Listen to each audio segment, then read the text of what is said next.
Edward's Day Out.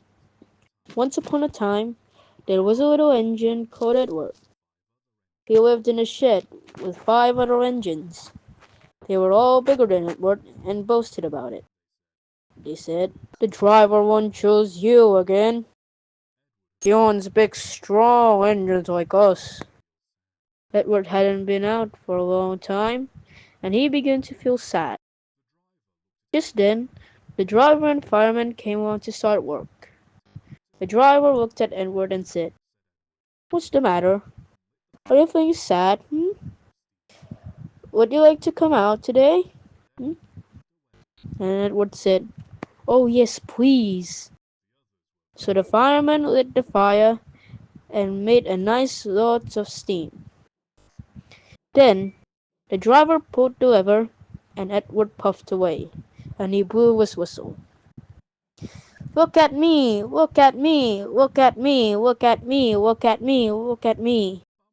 The other engines were very cross at being left behind, and away went Edward to get some coaches. "Look at me! Look at me! Look at me! Look at me!" At last Edward found the coaches, and they said, "Oh, please be careful, Edward. Don't bump and bang us like the other engines."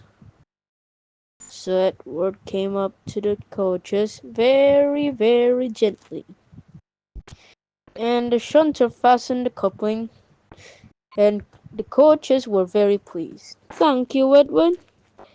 That was kind. We are glad you're taking us today." Then they went to the station where the people were waiting. "Here we are, here we are, here we are, here we are, here we are. Get in along quickly, please."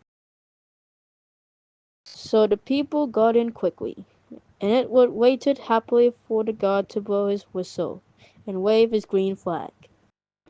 He waited and waited, and there was no whistle and no green flag.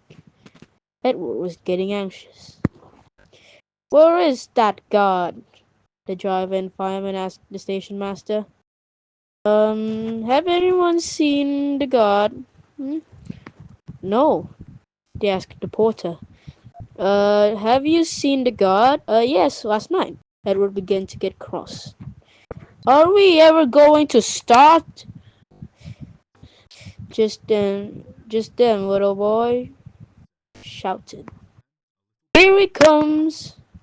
And there the guard was running down the hill, with his flags in one hand and a sandwich in another. He ran onto the platform, blew his whistle, and jumped into his van. Edward puffed off. "Here we go, here we go, here we go, here we go, here we go." He did have a happy day. All the children ran to wave as he passed, and he met old friends at all the stations. He worked so hard that the driver promised to take him out again the next day. And he told the other engines in the shed last night, "I'm going out again tomorrow. What do you think of that?" But but he didn't hear what they thought, for he was so tired and happy that he fell asleep at once.